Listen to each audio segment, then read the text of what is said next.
खुदावंद यीशु मसीह के पवित्र नाम में आज के इस खूबसूरत अवसर पर आपको जय मसीह की बोलना चाहता हूं। बड़ी खूबसूरत बात यह है, आज मेरे साथ आप रहिएगा इस वीडियो के अंत तक, ताकि आपको आज एक बहुत ही रहस्यमय चीज पता चले। आपको मालूम है कि ये संसार अभी एक लॉकडाउन में है, पेंडेमिक में है, महामारी में है, और एक बहुत अजीब सी बीमारी जिसको डिप्रेशन कहते हैं, निराशा कहते हैं, ये घेरती जा रही। और मैं चाहूंगा कि इसके पहले कि मैं आगे परमेश्वर के कलाम से इस बारे में बात करूं, मेहरबानी से इस वीडियो को जितनी जल्दी हो सके एक शेयर कर दीजिएगा। बहुत से लोग आपके जानने में होंगे, आप हमारे साथ जुड़े हुए हैं, इसके लिए हम प्रभु का धन्यवाद करते हैं। उत्पत्ति का 49वां अध्याय, चैप्टर 49 ऑफ जेनेसिस, एक इतनी सुंदर बात हुई है यहां पर कि पिता की ब्लेसिंग की बात हो रही है 49वें अध्याय उत्पत्ति के, और आज फादर्स डे भी है। और इसलिए मैं चाहूंगा कि आप मेरे साथ थोड़ी देर के लिए इस मनन पर रहिए। जब एक देश बनाया जाता है मित्रों, तो उसका संविधान लिखा जाता है, और उसी संविधान पर आधारित उसके नागरिक, उस देश के नागरिक अपने कर्तव्यों का पालन करते हैं।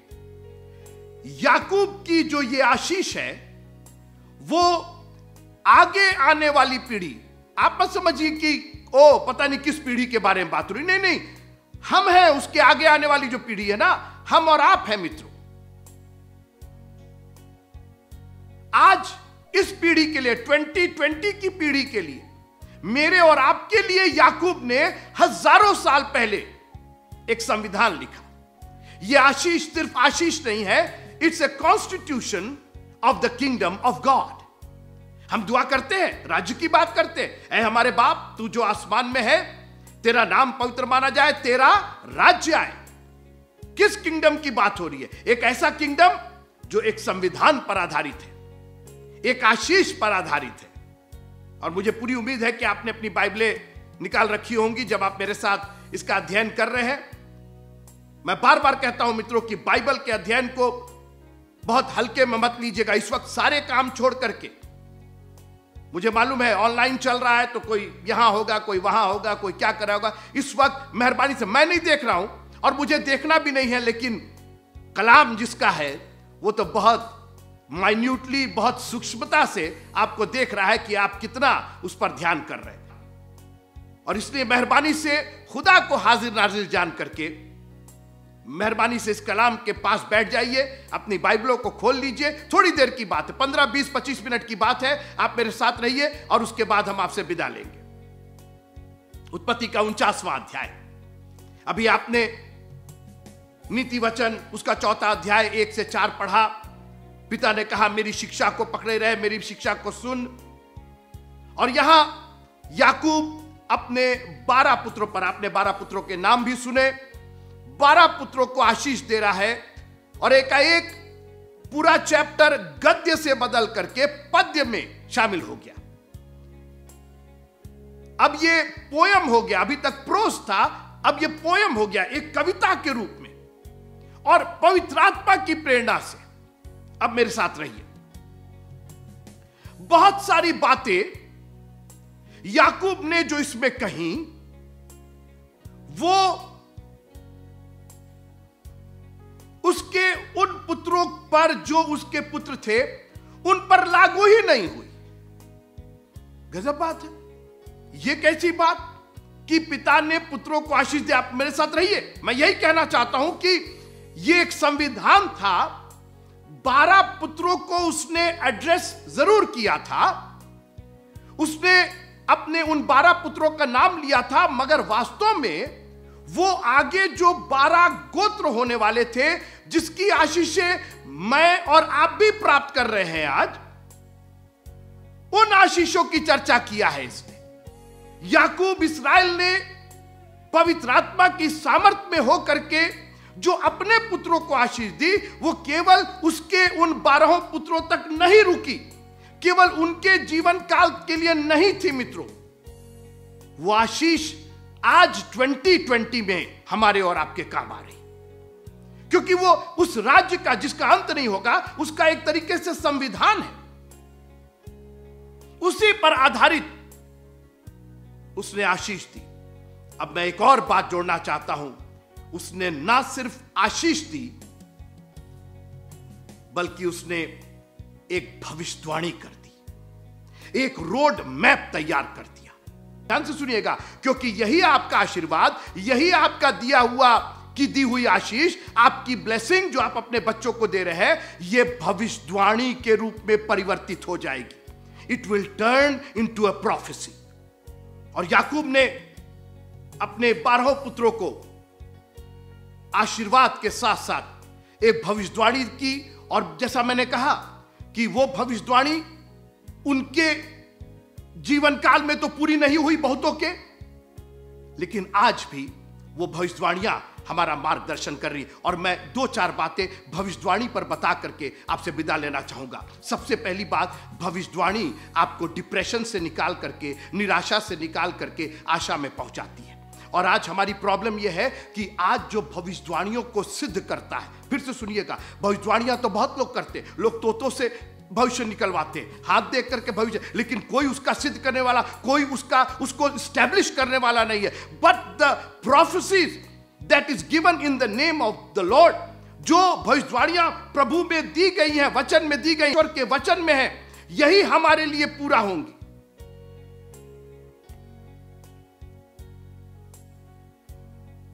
और याकूब ने जब उनको आशीर्वाद दिया तो आशीर्वाद के साथ साथ वो आशीर्वाद भविष्यवाणी में तब्दील होने लगा। और जैसा मैंने कहा कि भविष्यवाणी आपको निराशा से निकाल करके आशा में प्रवेश कराती है। और आशा क्या है? भविष्य की बातें और भविष्य की अच्छी बातें। देखिए, आशा का मतलब ही अच्छा होता है। कोई बुरी आशा नहीं करता। अरे मैं आशा करता हूं कि मैं फेल हो जाऊं, मैं आशा करता हूं कि मेरा एक्सीडेंट हो, ये कोई आशा है? आशा हमेशा अच्छी चीज का होता है।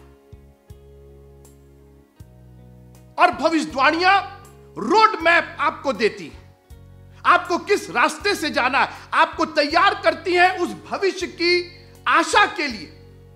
क्योंकि विश्वास आशा की हुई वस्तुओं का, वो कौन वस्तुएं हैं जो आशा की गई हैं? अच्छी वस्तुएं हैं। परमेश्वर कहता है कि जो ख्याल मैं तुम्हारे लिए करता हूं, जो सोच मेरी तुम्हारे लिए है, वो अच्छी सोच है।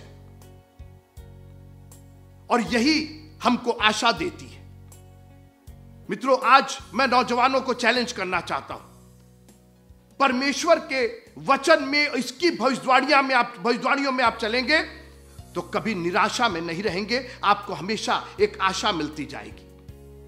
और जैसे मैंने कहा कि आशा भविष्य की होती है, मगर काम उसका वर्तमान में होता है। फिर से सुनिए, उस आशा के लिए जो कार्य किया जाता है वो वर्तमान में किया जाता है। जैसे कटनी का समय, बाइबल कहती है कटनी का समय, हार्वेस्ट, तो हार्वेस्ट को ध्यान में रख करके, हार्वेस्ट फ्यूचर है, हार्वेस्ट आशा है। आपकी जो कटनी है, आपकी जो फसल है, वो फ्यूचर है, लेकिन उसके लिए बीज आपको वर्तमान में बोना है। बाइबल कहती है क्योंकि यदि हम ढीले ना हो तो ठीक समय पर कटनी काटेंगे। देखिए, कटनी की आशा, फसल की आशा।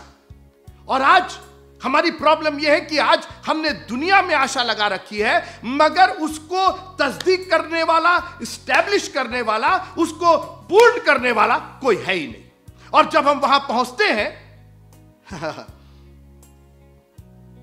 जब हम भविष्य में पहुंचते हैं तो हमारी आशा टूट जाती है, क्योंकि जिस चीज पर हमने भरोसा किया वो है ही नहीं वहां पर। आपने तो दुनिया पर भरोसा किया, आपने तो इस पर भरोसा किया, नौकरी पर भरोसा किया, चाकरी पर भरोसा किया, ये मदद करेंगे, वो मदद करेंगे, इंसानों पर, अपने रथों और घोड़ों पर आपने भरोसा किया और आप फेल हो गए।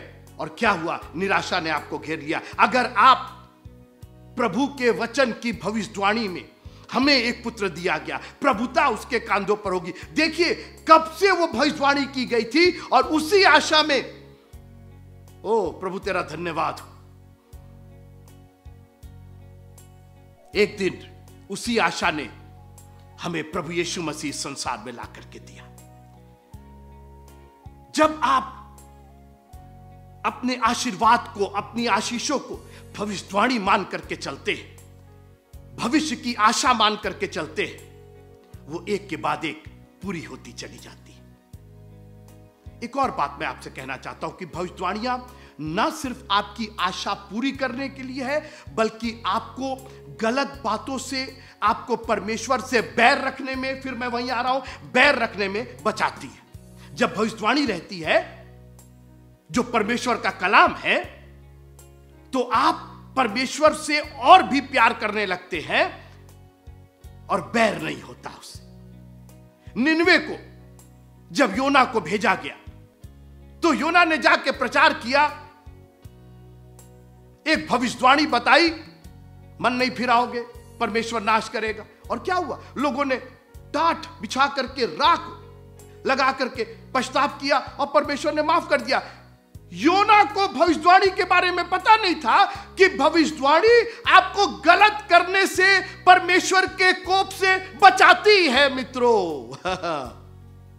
अगर आपने भविष्यवाणी को सच मान करके परमेश्वर के प्रॉब्लम यह है ना कि आपने दुनिया की, तोता और मैना की इतनी भविष्यवाणियां सुनी है और कोई पूरी नहीं हुई कि आपको परमेश्वर के वचन पर भी शक होने लगता है।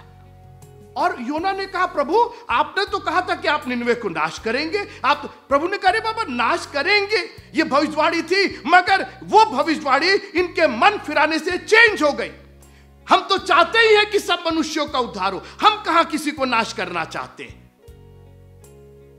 भविष्यवाणियां आपको परमेश्वर से बैर रखने में बचाती है और भी प्यार करना सिखाती है। आशीषें आपको परमेश्वर के और भी करीब लेकर के जाती है। भविष्यवाणियां भविष्य के लिए आशा तैयार करती है। भविष्यवाणियां वर्तमान में भविष्य की तैयारी सिखाती है। आज आप एग्जाम में लिखे जा रहे हैं, मेहनत कर रहे हैं, पढ़ रहे हैं, अपना एग्जाम दे रहे हैं, क्यों? ताकि आपको भविष्य में अच्छा रिजल्ट मिले। उसकी तैयारी वर्तमान में है। आज मैं आपको उत्साहित करना चाहता हूं, एक भविष्य की आशा देना चाहता हूं। हमारी आशा नहीं टूटेगी मित्रों, आज तक नहीं टूटी। हजारों भविष्यवाणियां एक के बाद एक पूरी हुई और प्रभु ने हमारे लिए जो वादा किया है, उसने कहा तुम्हारा मन व्याकुल ना हो, तुम अपने मनों में मेरा वचन रखो, मेरी भविष्यवाणियां रखो। एक आशा है, मैं आ रहा हूं, मैं लेकर के जाऊंगा। मैंने पहले भविष्यवाणी की करवाई थी, मैंने अपने भविष्यवक्ताओं को भेज करके उनसे कहा था हमें एक पुत्र दिया गया, प्रभुता उसके कांधों पर होगी। और मैं आया और अब मैं एक और भविष्यवाणी कर रहा हूं कि मैं खुद आऊंगा। उसने अब किसी भविष्यवक्ता से नहीं कहलवाया, उसने कहा तुम्हारा मन व्याकुल ना हो, परमेश्वर पर विश्वास रखते हो, मुझ पर भी विश्वास रखो, मैं आऊंगा और तुमको लेकर के जाऊंगा। मित्रों, इससे बड़ी आशा और क्या चाहते हैं आप? किस निराशा के दलदल में हैं आप? ये दुनिया छूट जाएगी, ये दुनिया खत्म हो जाएगी, हो जाने दीजिए। लिखा है कि नया आकाश और नई पृथ्वी होगी, यहां तक कि समुद्र भी खत्म हो जाएगा। आहा, प्रभु तेरा धन्यवाद हो ऐसी बड़ी आशा के लिए जो हमें निराशा से निकालती है। और चूंकि वो आशा है, उस पर हमारा भरोसा है, उस पर हमारा पूरा इत्मीनान है, इसलिए हमारा वर्तमान भी एक बहुत ही खुशहाल वर्तमान होगा। मेरे पिता वापस आ रहे हैं। My dad is coming back, my father is coming back to take me to his home. 430 साल इस्राएली लोग मिस्रियों के गुलाम थे, मगर इतनी बड़ी आशा उत्पत्ति के 46वें 48वें अध्याय में प्रभु ने याकूब को दी थी कि मैं तुझको वहां से निकाल ले आऊंगा। वो आशा थी जिस पर वो मन लगाए हुए थे और एक दिन उनकी वो आशा पूरी हुई। और आज मैं आपसे निवेदन करना चाहता हूं, अपने जीवन को परमेश्वर के वचन में इतना सराबोर कर लीजिए, इतना ढाक लीजिए, बजाय दुनिया की भविष्यवाणियां सुनने के। मित्रों, प्रभु का कलाम एक बहुत सुदृढ़ कलाम है। याकूब की वो दी हुई आशीष उन 12 पुत्रों के जीते जी तो कई आशीषें भविष्यवाणियां पूरी नहीं हुई, लेकिन आगे चल करके बहुत सी भविष्यवाणियां पूरी होती गई। मेरे पास वक्त नहीं है कि मैं एक एक पुत्र की भविष्यवाणियों को आपके सामने रखूं, लेकिन एक और बात मैं आपसे कहना चाहता हूं कि अभी बहुत सी भविष्यवाणियां हैं, बस ध्यान दीजिएगा, मैं खत्म कर रहा हूं। बहुत सी भविष्यवाणियां हैं जो अभी पूरी नहीं हुई है। मैं पढ़ना चाहता हूं, लिखा है रोमियो की पत्री 11वां अध्याय और उसकी 25वीं आयत, 11th chapter of Romans and verse number 25। 11वां अध्याय रोमियो का और उसकी 25वीं आयत। हे भाइयों, कहीं ऐसा ना हो कि तुम अपने आप को बुद्धिमान समझ लो।